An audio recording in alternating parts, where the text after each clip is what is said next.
I think the honorable thing for our species to do is deny our programming. Stop reproducing. Walk hand in hand into extinction.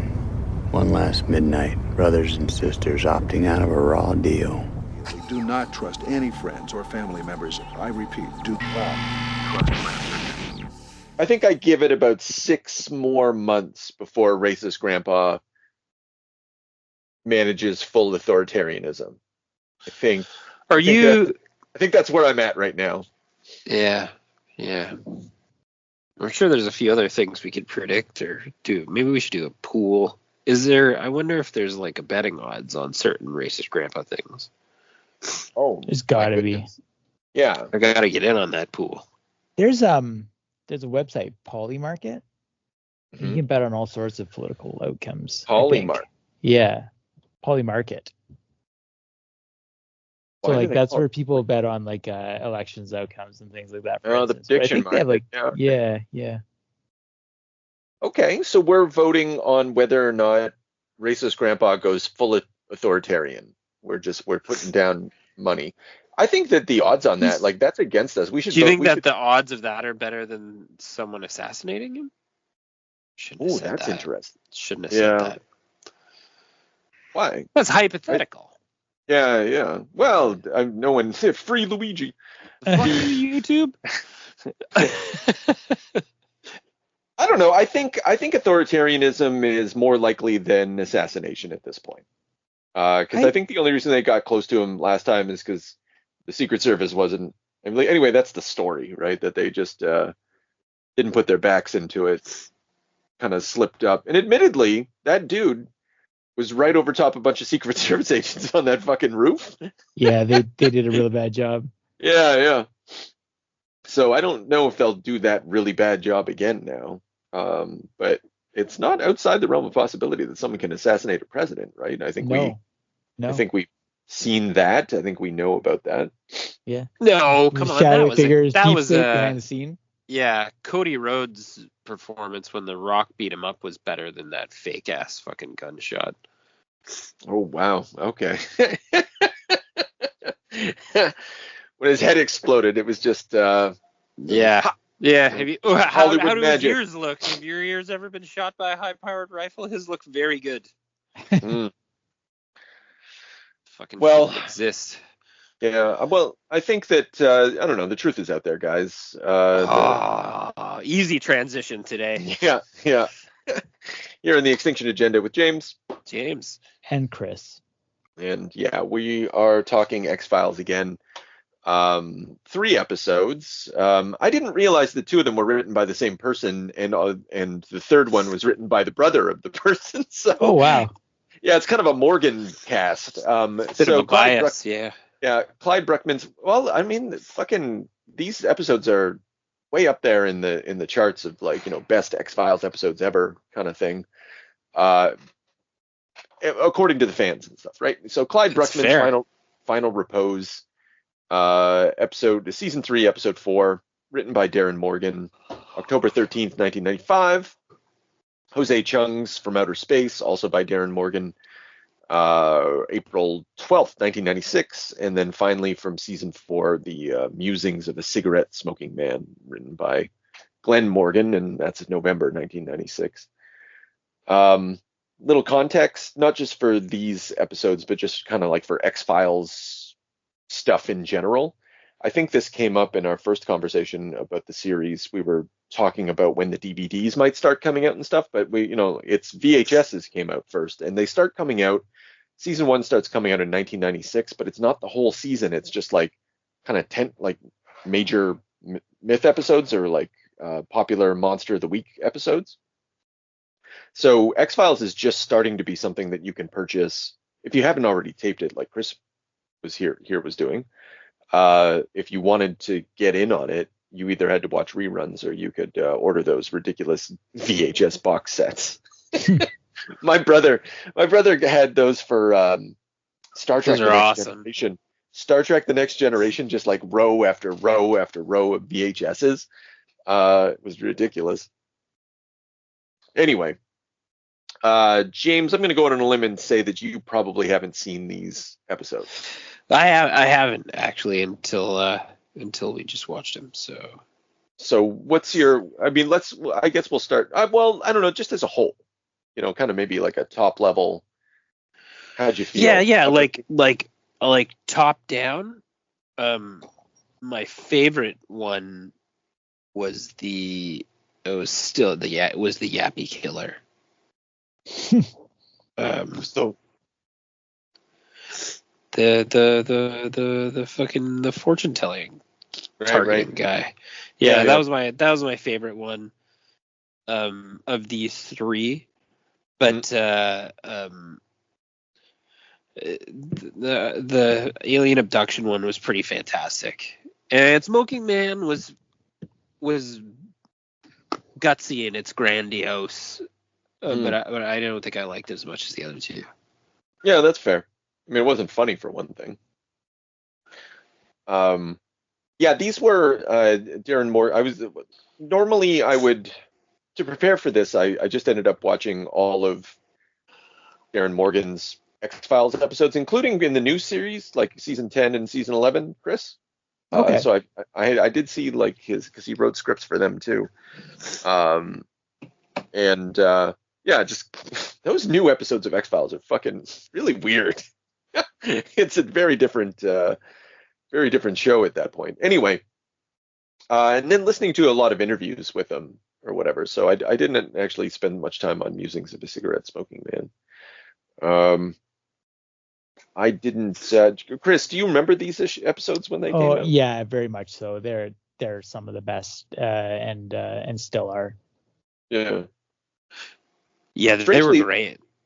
Strangely, Musings of a Cigarette Smoking Man was the one. If you like, I don't know, 10 years ago, that's the one I remembered more than the other ones. Yeah, I agree.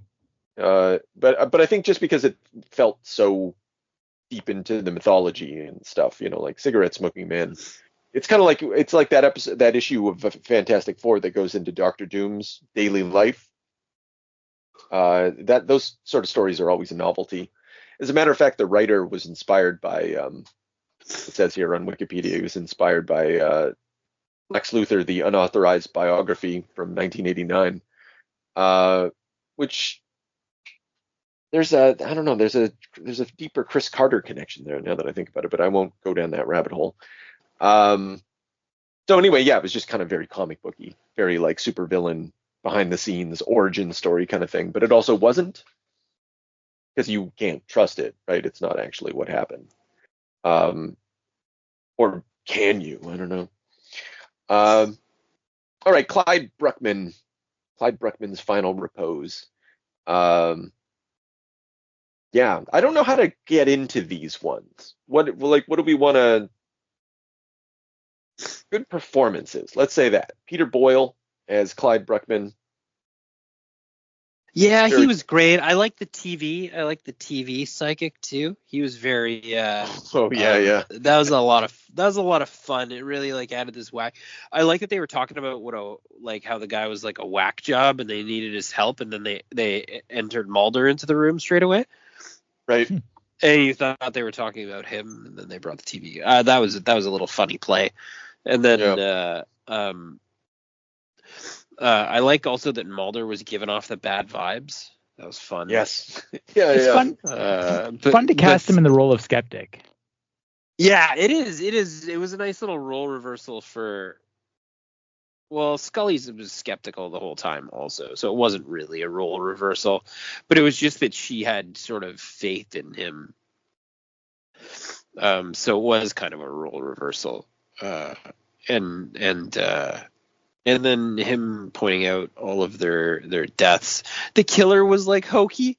He was like a but like in terms of actual like violence and like horrifying moments, like this episode was great. This stood on its head even now. Like for like there's a serial murderer, there was like sort of like crime scene stuff, and then there's the little mystical play, and then you weren't sure if Mulder was going to get his throat slit, and then the old guy too. What's his name there again? Bruckman. he's predicting people's deaths, but there's like a couple of moments where he's like toying with the situations too. So like the agent that's guarding him is like, don't let anybody through that door.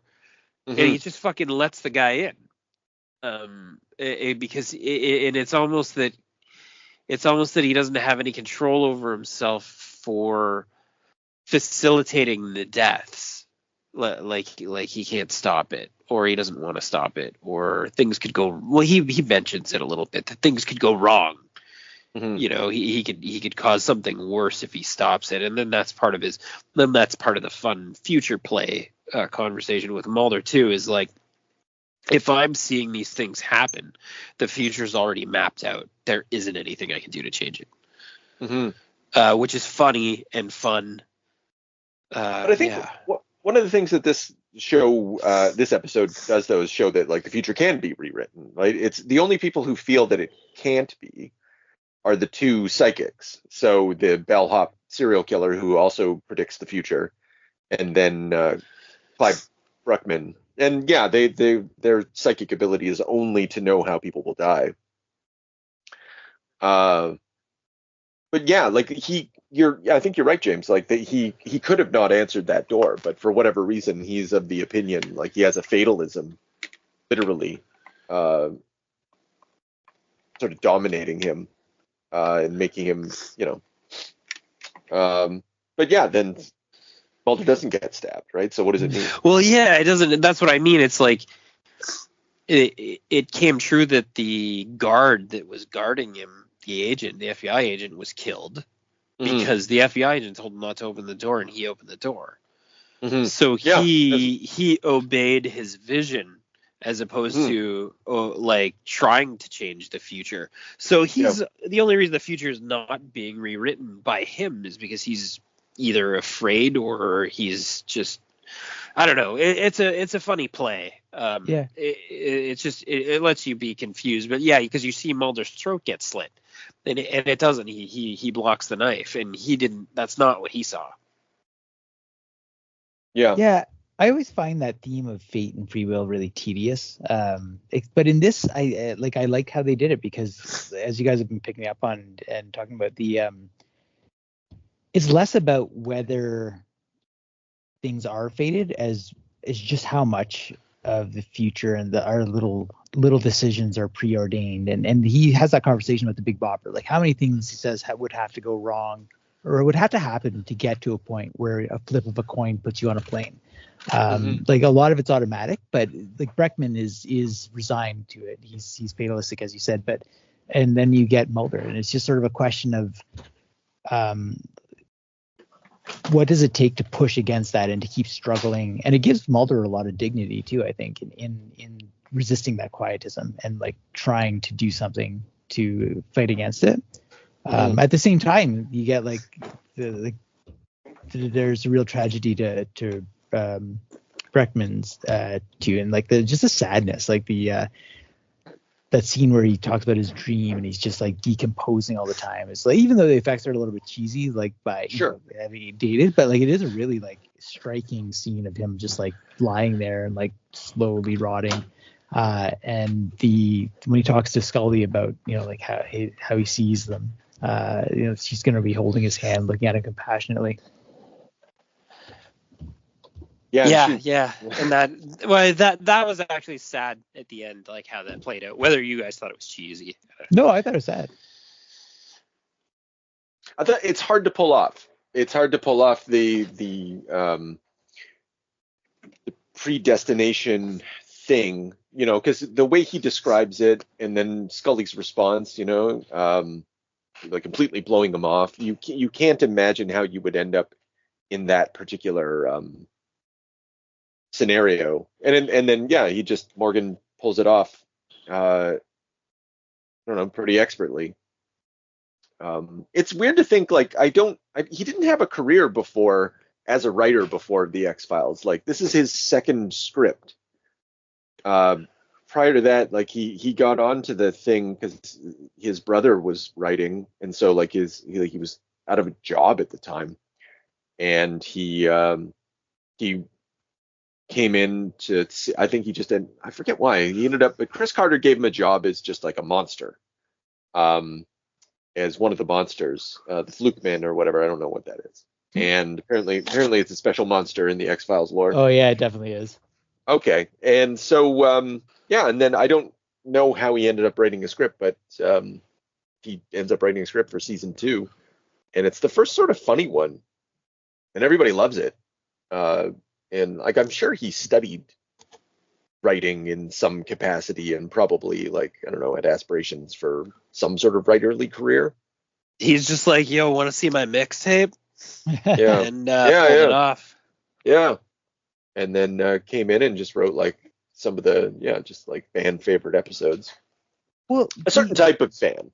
yeah, because these allow, and we'll definitely get into it with the Jose Chung episode, but it allows a playfulness to take place, and just sort of like it allows them to question the underpinning assumptions of the X-Files and conspiracy culture, but just like in a very fun, playful way. Yeah. Yeah, and this one's kind of a build up for that. Like Jose Chung is full on parody. This is comedic, and it is also has sort of parodic elements. But at the end of the day, it's like it's a Monster of the Week story that is about psychics, but manages to make it, deeper than that, and about the future and about the struggle against the future. You might say that I wanted to say earlier that Mulder was fighting the future. Right? I saw that coming. Yeah. I love the that moment, and just like so many great characterization moments in this, but like when he asks Mulder, like, would you want to know your own death? Like, just Mulder immediately is just like, yes. And he's like, no, he wouldn't, but then he tries to sell him the insurance. But that is so like, that's so Fox, like, just like the and I think this, like we talked last time how we didn't necessarily get some of the best depictions, like, we got more of the whiny Fox.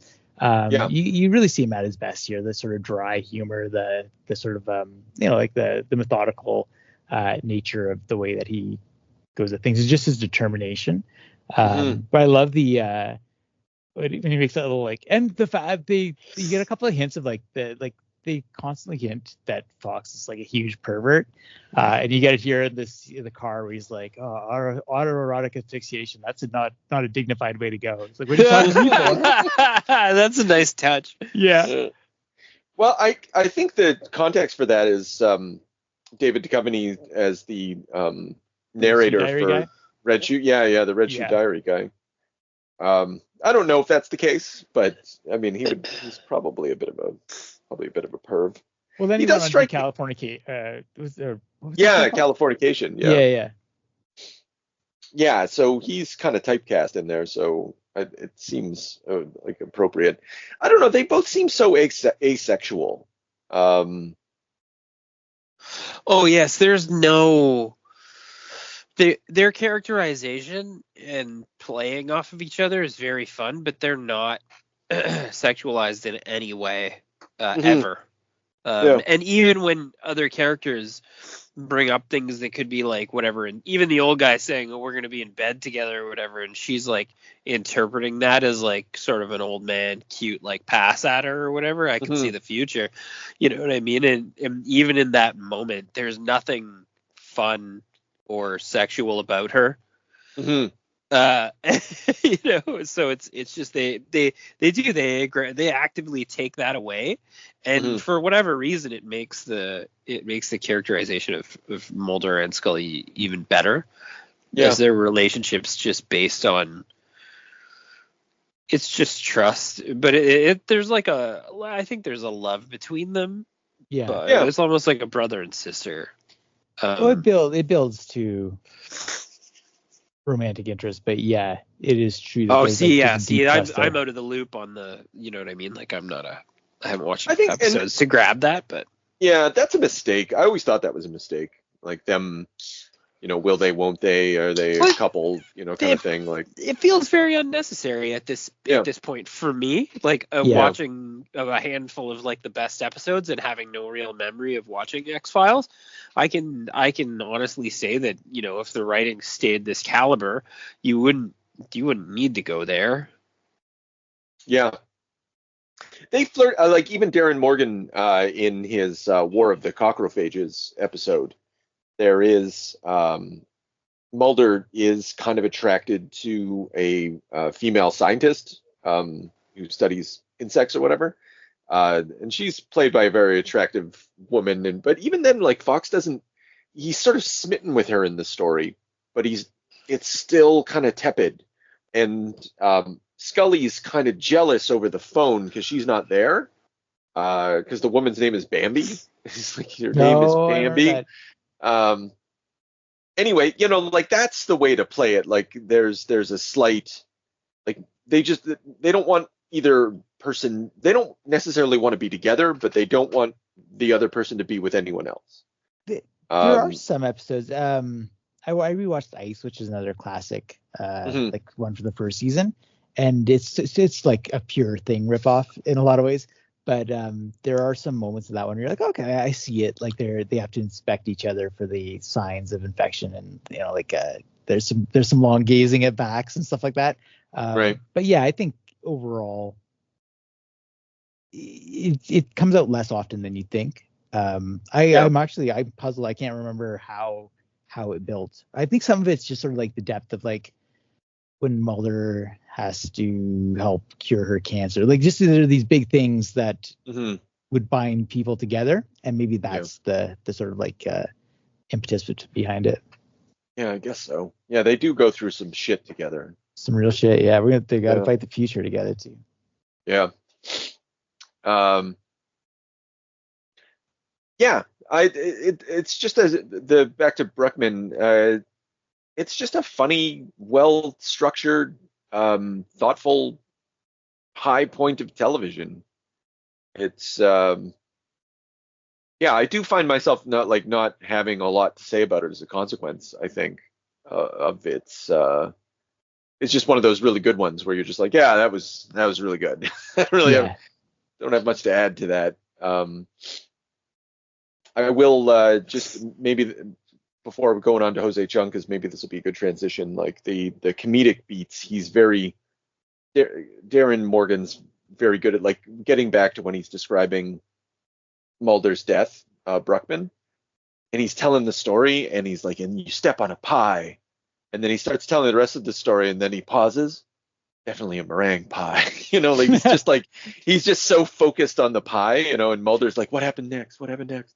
Yeah. And that's he gives it a lot of space and to hit the beats, and it fucking works. Oh, one last thing to say about this episode, just the more Scully appreciation. She's an absolute killer. Like the yes, yeah. Thank you. I almost forgot about that. Yeah, steps on the other, drop it, fires. Yeah. And James, you had said this in our last conversation about Scully. She or one of the previous conversations about Scully, like she's a fucking sharpshooter. And another thing, square in the fucking chest. Yeah. What I thought was interesting, again, the War of the Cockrophages episode.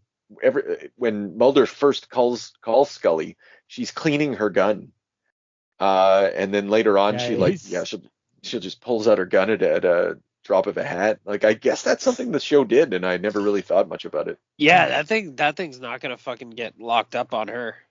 Yeah, so it won't jam. She has so much. She's ready to fucking cap you. Yeah. She has so much agency, and I think even like, and I thought we didn't watch Ice, but like in that episode, like there's a guy like a scientist like running away, and like she just like instantly like turns and tackles him, and just like fuck yeah, she's like just on it, like no hesitation, and you never feel like she's out of her element or in any more danger because of that. Like she's just she does what she's got to do. That's another Glenn Morgan one, isn't it? That Ice one. That's a good question, actually. I think it is. I think it may be. I'll look it up right now. Yep. David Nutter and Glenn Morgan. So there you go. I cut out for a second. Jose Chung's From Outer Space, James. How did that one grab you? This was a lot of fun. I like the because I have to backpedal what I'm saying, because I liked that he got accused of rape. That was a hilarious the kid, spin. yeah. The kid at the beginning when Yeah. they get abducted, Mhm. they get abducted. Yeah. They both wind up back home. He beat her up and raped her on a date, and then he shows up and he's all roughed up, but he's got scratches on his face. It's just easy to. It's fun to play around with the idea that if you were ever in an alien abduction scenario, you would just sound so fucking crazy. Yeah. And that's just, I don't know. That's a fun thing to play with. And hilariously, a lot of alien abduction stories don't do that. Like, not necessarily like the rape thing. I just mean don't play with the idea that you know what I mean? Like they don't circle around to different ways that could be portrayed. In that one, it was kind of neat. And then,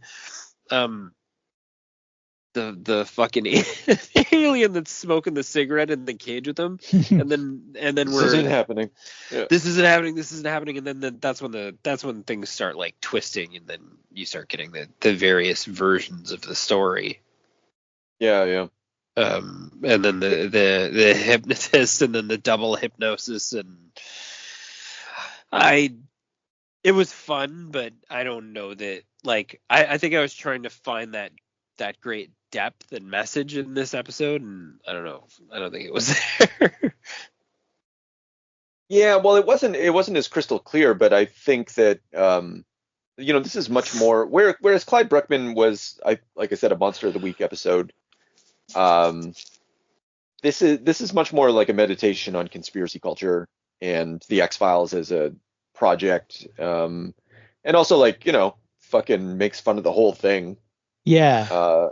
Obviously, it really tickled to see Jesse the Body. Oh yes. Oh yeah. Amazing. Always, if Jesse Ventura makes an appearance, you're in the right place in media. When does Jesse Ventura do his conspiracy theory television show? Like, that's got to be later, right? I think that's like early 2000s, if I'm not mistaken. Okay, yeah. He does? Yeah. Oh yeah, he had like, it was like an unsolved mysteries kind of show where he would talk about conspiracy theories. Like, is that it? Yeah. Wow, I've never watched an episode. I'm missing out. I don't know. Yeah, you could. Jesse the Body could tell you all about he's just asking questions, right? He'll tell you about Venus, that's for sure. Yeah, well, it had what's his name from Star Trek? Jason Frankman did that sort of goofy ass version of that too, right? Jason, yes. Jonathan Frakes. Yeah, Jonathan Frankman. Sorry. You just like merged like three different people's names together. No, you know what? Fuck Will Riker. He doesn't deserve any better. Mm-hmm. That's right. Yeah, this one, I think I like Clyde Bruckman. I thought it was like, it had an excellent structure and all that stuff, but I prefer Jose Chung's From Outer Space. Same here. Because the interaction, like, fuck, where do you begin? One, you got your Men in Black, and that, like, everything's, you got the Men in Black, you got the flying saucer, you got the alien, you got the fucking monster, the Cyclops monster. Oh yeah. And you got the people getting abducted in their car. You get, like, at the beginning, it's almost like they trick you into thinking perhaps it's like a Star Wars episode, but it's just a guy on a crane. That's funny. Yeah, also funny. It was like very it almost looked like the intro to Spaceballs. Yes. Yeah. Or Red Dwarf or something like that. But it's all going back to Star Wars. And so you've got all these, like, what we'd call sci-fi signatures. And then it just fucks with all of it, but in such a way that makes reference to conspiracy culture at the time. Like this, the relationship between fiction and the cover-up for conspiracy people, the relationship between the government, the government literally fucking with people in order to spread misinformation in the 80s and 90s with respect to UFOs and yeah, it's just like all the stuff Which I comes into I this really one. appreciate Yeah. that too, because it's like that is probably the closest to the truth of aliens. I mean, it's confirmed that like they do leak these sorts of things as disinformation. So Yeah, and then at the same time you get the Jesse the Body Ventura scene where like, your own president, James Earl Carter, once thought that he saw a UFO, but it's been proven that it was Venus. Like I love that. Even the former leader of your United States of America, James Earl Carter Jr., thought he saw a UFO once. But it's been proven he only saw the planet Venus. I'm a Republican. Venus was at its peak brilliance last night. You probably thought you saw something up in the sky other than Venus. But I assure you, it was Venus. I know what I saw. Your scientists have yet to discover how neural networks create self-consciousness, let alone how the human brain processes two-dimensional retinal images into the three-dimensional phenomenon known as perception. Yet you somehow brazenly declare seeing is believing? That was a lot. Yeah. But yeah, I like when they got the gray on the operating table. The fucking, oh yeah, and they like, hey, wait, this is they fucking like unzip it. There's a zipper here. Yeah. Well, fuck, and then by that point, I think that happened maybe right after the double hypnosis, where they were like, give her the alien cover-up story, and they fucking double hypnotized her into the alien cover-up story, and then I was like, okay, I'm being doubled and tripled back over. Yeah. And, yeah, you got fake fakes and real fakes and all sorts of stuff and cover stories within cover stories. And again, like this is the Invisibles, right? yeah. It's kind of doing it's a the same Rashomon stuff. thing too. Oh, in terms of structure? Yeah, and just like Yeah. like all these narratives and like what Chung says, like he just wants to get. No, sorry, he doesn't want to get truth. He says the truth is subjective. Yeah. And just like he's just kind of looking at all that stuff. I like that the actor. That's one good. That's definitely another thing that these two have in common. That Peter Boyle, he was fantastic. Charles Nelson Riley, also fantastic. I feel that he could have been Vincent Price if Vincent Price was still alive. That would have been fantastic. Yeah. It brings that manic comedy. Well, also does Alex Trebek. No, that's right. Yeah, I just thought, although he doesn't strike me as like a fan, he's a goofy. I don't know what kind of version. So the idea is that Dana Scully loves this guy's writing, and he's like a fabulous writer, award-winning. Everybody wants to read him, and I don't know what a award-winning, amazing writer seems like, but he doesn't seem like this guy. But maybe he does. I don't know. But I think the fact that he's portrayed as sort of a Vincent Price kind of character tells you more about the X-Files universe and what that world is like than maybe our own, which is fair. I mean, I don't think it has to reflect our world. I don't know. I don't know what my thought is here. It just struck me as a little saying something, but I wasn't quite sure what. Yeah. Well, he seems a little bit like commercialist or like a bit of a sellout, because like, oh yeah, money. Yeah, exactly. Yeah. Yeah. And even the way that he's pursuing the story, it's a bit sensationalized. So it's, it is a little hard to buy that. Yeah.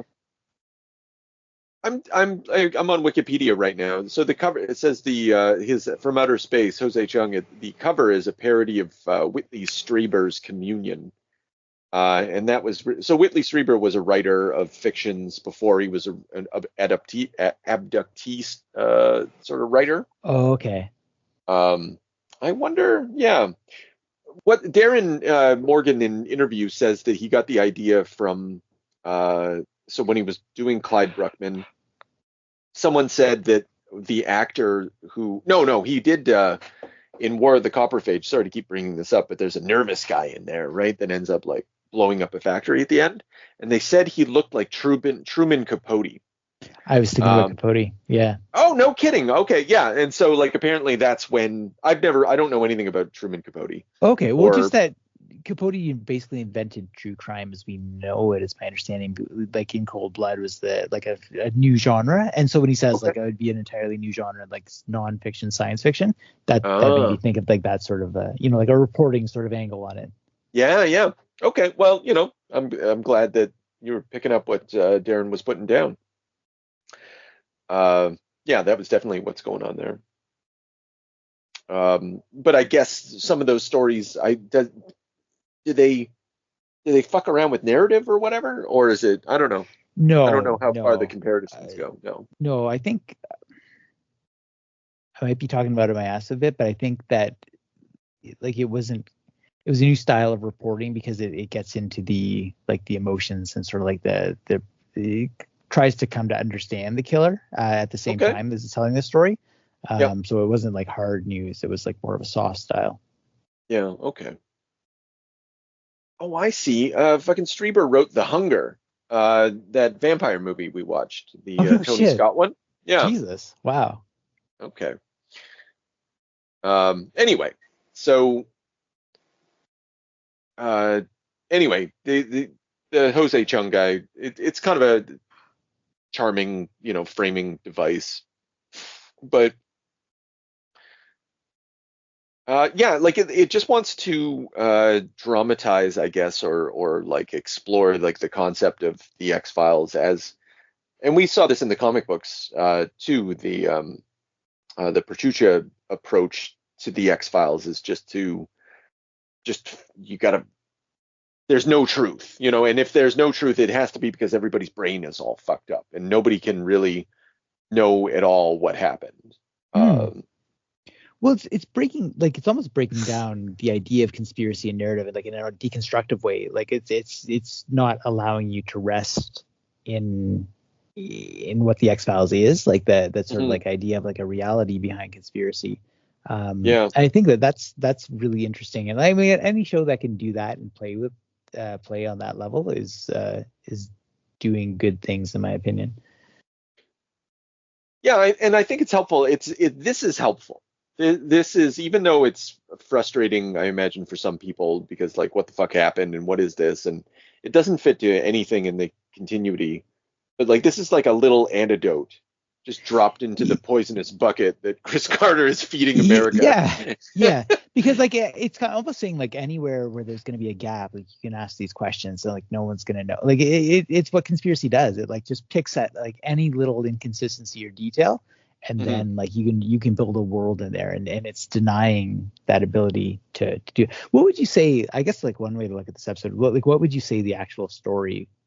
Okay, so the real thing that happened in this story. Yeah. I have no idea. Okay. Yeah. I guess no, I don't think it gives you enough information and certainty to judge what happened. At this. Okay, you want me to just as a thought experiment, just like plow out what I think seems probably, it's going to reveal more about me than it is even about the story.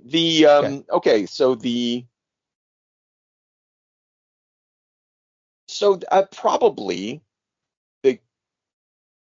because it all revolves around, the only reason anybody's brain would be rewired is if they actually saw something and they needed to do a cover story about what they saw. I'm really hesitant to answer this question. I feel ultimately it comes down to the teenagers just kind of fucking around. But something weird happened. And the government did hypnotize them at least once. Yeah, something weird. Okay, here's what I'd say. Okay, like the two guys at the start are like the Air Force pilots or whatever. Like, and like the guy at the end who says like, we just like pick people up and fuck with them. Like that's like they show up in alien suits and like give them a little UFO experience, set them loose. but then something does happen that is probably some kind of sort of real alien encounter. And so like the guy they see in the cage, the gray in the cage smoking, saying this isn't happening, is that probably that Air Force pilot that Fox talks to at the end. And probably they all somehow got abducted in a real situation, but then they got released, or the government did them all dirty and then hypnotized them into seeing some weird thing. But yeah, it's not totally clear. No, it's so was that the point of the pilot? And yeah, I think so. And then like the pilot is the through line. The guy who ends up dead at the end I think the guy who's fucking with those kids to begin with. Okay. Yeah, because they like, and this gets back to what we know about what was happening in UFO culture at the time. Like I said, there was like a legitimate mind fuck exercise. I feel like I always bring up Behind the Bastards, but relatively recently Behind the Bastards did a little bit about this. I don't remember all the stories, but it's they're like government agents literally fucking with UFO type people. But in this case, I guess maybe I'm just like, why are they doing it? Like they're abducting people, like teenagers, fucking with them, and then it ends up like story within story. Although I like this episode as a meditation on like the fantasy of conspiracy and kind of the epistemology of conspiracy, I don't think it's not really a very good story. It doesn't hold together all that well. Yeah, I think so. Like talking it through right now, because like at the end it is and I don't know, but we probably have. Maybe this is a good transition to the cigarette smoking man. Maybe it's not, but at the end, the Mulder's concern about the publishing of the book. Oh yeah. About how it's gonna tarnish the. Yes. Yeah. And just I don't know, just about the way that fiction. It's almost as if like the episode itself is doing the job that Jose Chung's From Outer Space is doing, is worried, like the thing that Mulder's worried it's going to do to the culture is just like make everybody think it's a joke, make everybody think that it shouldn't be taken seriously. It becomes part of the cover up. So too with this episode of the X-Files, you could say that it too is part of the cover up. You don't have to take this stuff seriously. It's all just a mind fuck. Yeah, but I think that's consistent. That's just another perspective in an episode that's giving you a bunch of perspectives that are probably equally weighted. It just reasserts, Mulder is, because a lot of it's talking about Mulder or, like the I love that the weird guy, the like sort of like the guy who's I'm a Republican. Yeah. Well, no. That guy. I know who you're talking about. The one who's just like. Yeah, he's always talking about how the like Scully like beat him up and all the feds were saying we're gonna fucking kill you. Exactly. Yeah. Yeah. She was pretending to be a woman, but she wasn't doing a very good job of it. Her hair was too red. And then Mulder does his little scream. That was great. But I also just wanted to point out I just love the Easter eggs in this one. The Twin Peaks nod of him like going into the diner and just eating all the pies. Sweet potato pie. Just like asking those like pointed questions in between. And then the Close Encounters of the Third Kind, when the pilot's like sitting at the table like making these little mashed potatoes. Yeah. The funny thing is I've never seen Close Encounters of the Third Kind, but I know about the mashed potatoes because of Homer. That's right, because of the Simpsons. Yeah. In the clown school. That advertisement had no effect on me at all. So if I don't know, like we don't need to move on, but if we were going to move on, the connection between fiction and the conspiracy also kind of brings us into what was it called? Meditations of the Cigarette Smoking Man, or the Musings of a cigarette smoking man? Musings. Musings. Yeah, thank you. There we go. Yeah. This one, which again stuck in my memory for its mythological function, but in watching it this time, I was kind of not disappointed in it, because it's well acted. It's, it exists as good television. What I ended up being, I guess, fussy about was that there's nothing. Again, it's an interesting sort of like look into conspiracy culture, but it is not a look into the X-Files, which features like this is conspiracy culture, particularly JFK conspiracy culture, absent any aliens. There's all the UFO stuff is completely missing from this. And I know you probably couldn't do this story and include the UFO stuff and still have the X-Files work. Yeah. Or maybe you could, because it's all bullshit, right? Like, you don't know if any of this is truth, but You can't bring Martin Luther King in and have aliens, and that would be too far. Yeah.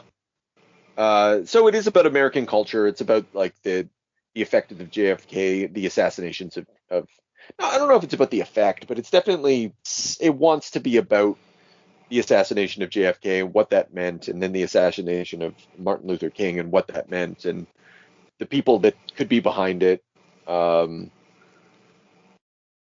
assuming that they're the same individuals. Obviously this episode assumes such. James, this one, you kind of like this one, but it wasn't. I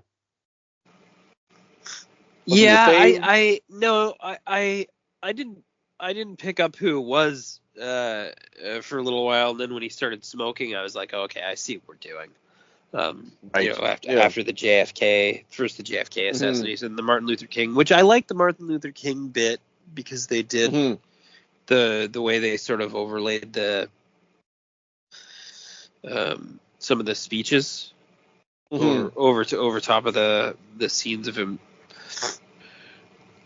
assassinating him. But and then I like that he was writing spy novels with weird stage names, and I just thought that was funny. It's like ironic that gets his rejection letter, like he controls everything around his environment, and then is like sort of like his own like personal narrative on his life has just failed.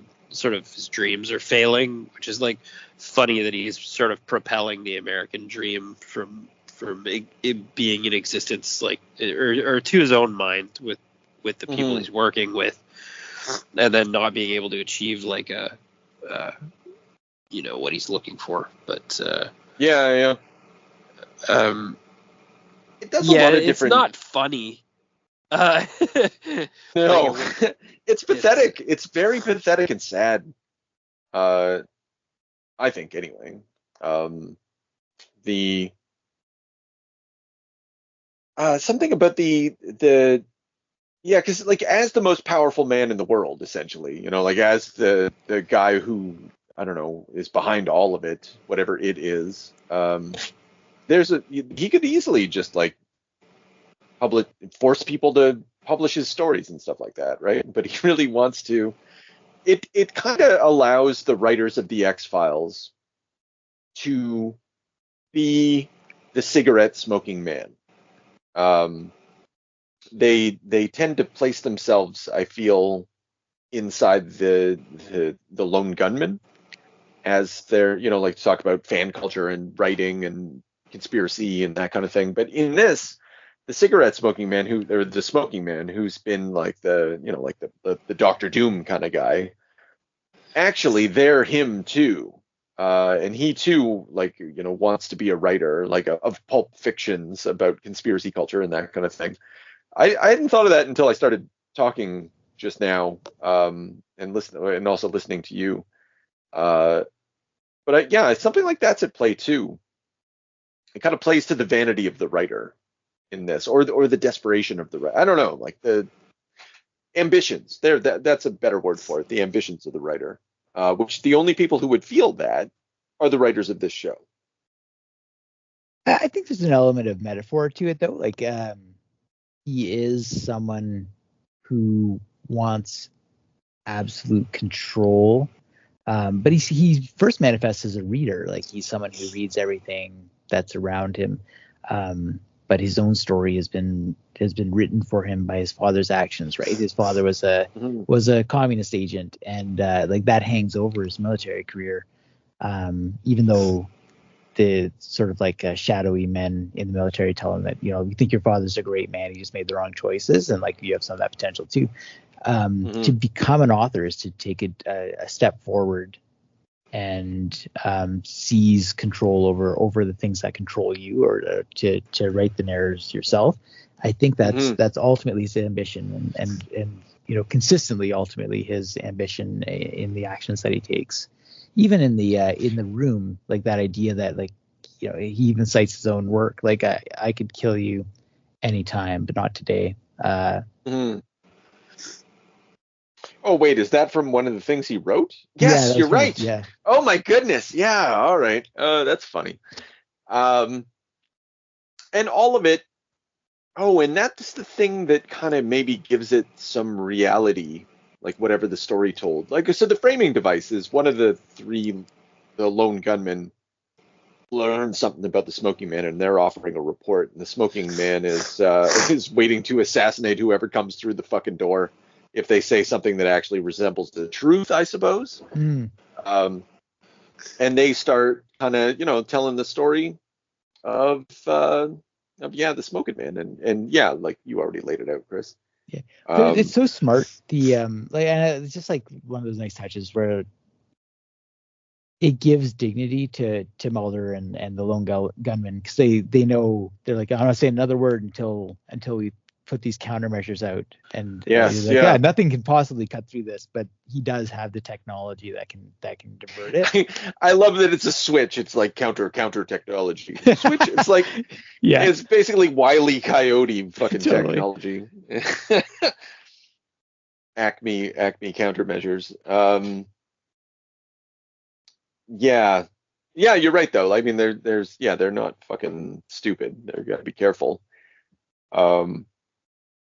This does emphasize, and I guess watching these episodes and thinking through the X-Files as a thing, reading about conspiracy culture. One thing that the X-Files does not do. So conspiracy theorists, like, they operate in a certain way, like they write elaborate theories and with citations and pictures and symbols and blah blah blah, and they're very like they pretend to be academics. They're playing the game of the historian and the cultural philosopher and all that shit, and they want to be taken seriously as intellectuals. Mulder doesn't do any of that stuff. He's just on like you said, Chris, he's on a quest. You know, he's doing all the action stuff, but he's not doing any of the theorizing stuff. And this story is it is all theory. You know, it is like something someone wrote, you know, like one of these reports, one of these conspiracy reports.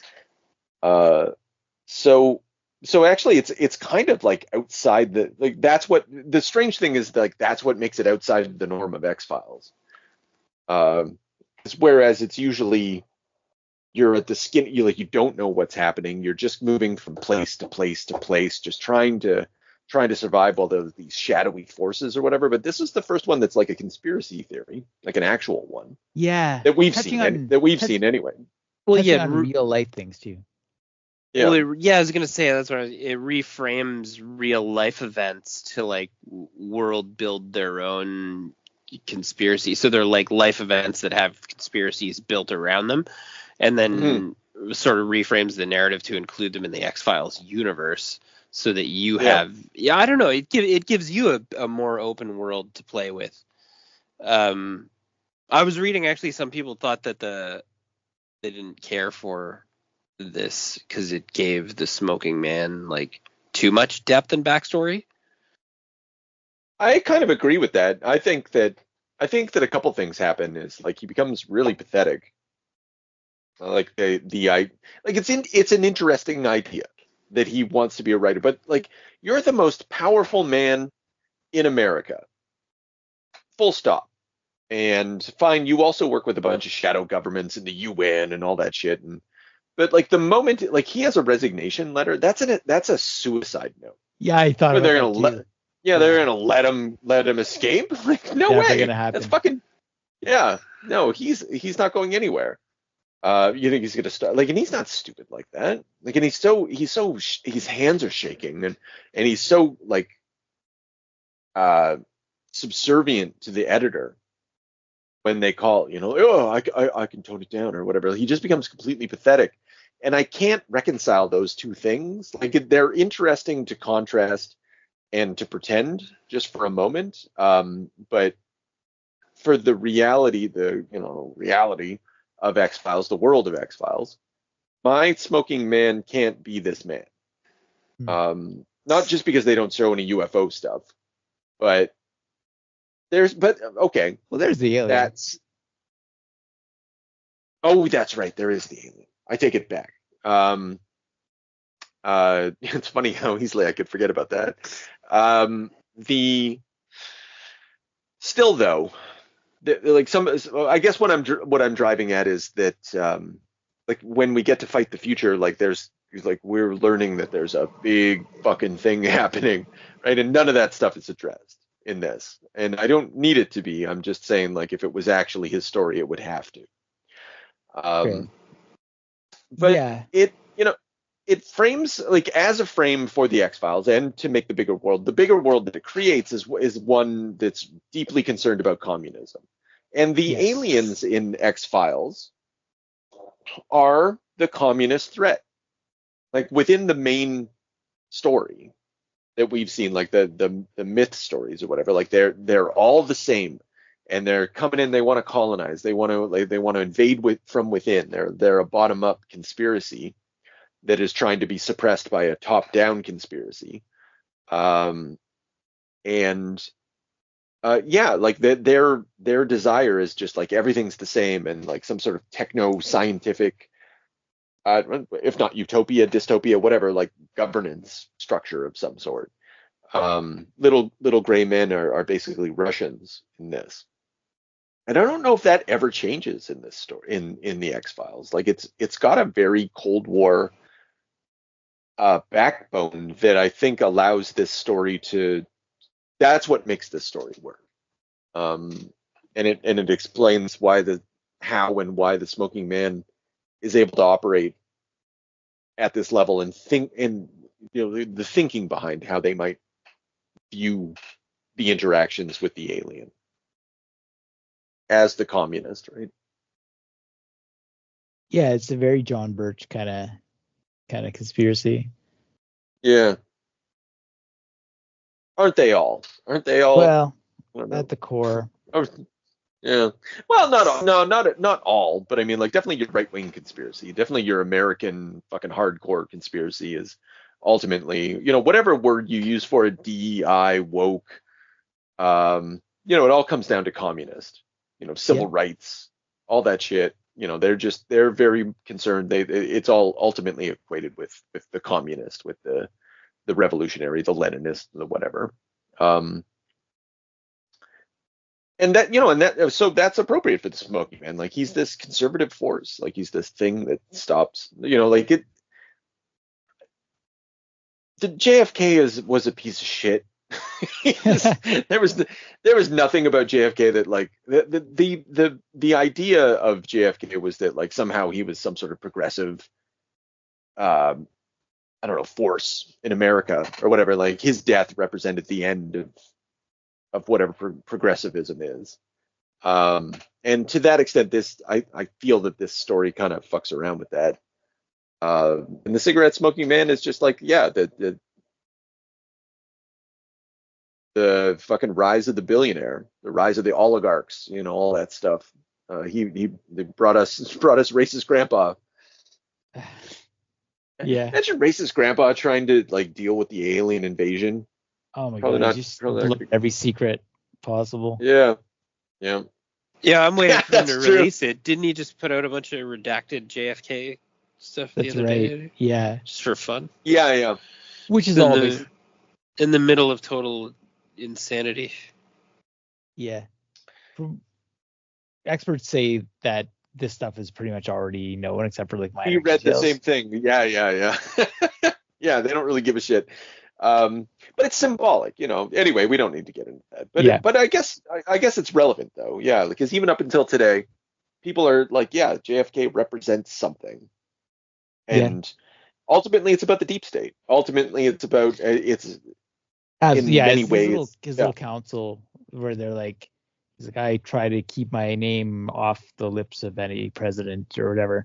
Mhm. He's just like in that little room with his guys and gives them all the same Christmas present, but has no friends. I think that's, if there's anything that gives us like, I hear what you're saying about the patheticness of this ambition, but Mhm. he is also like, he's Forrest Gumping his way through history, and like no one can know Yeah. his way. And Yeah, I think Forrest- that speech is like really Yes, it's appropriate. for yeah. Yeah. I No, I think forgot they're that. playing with that.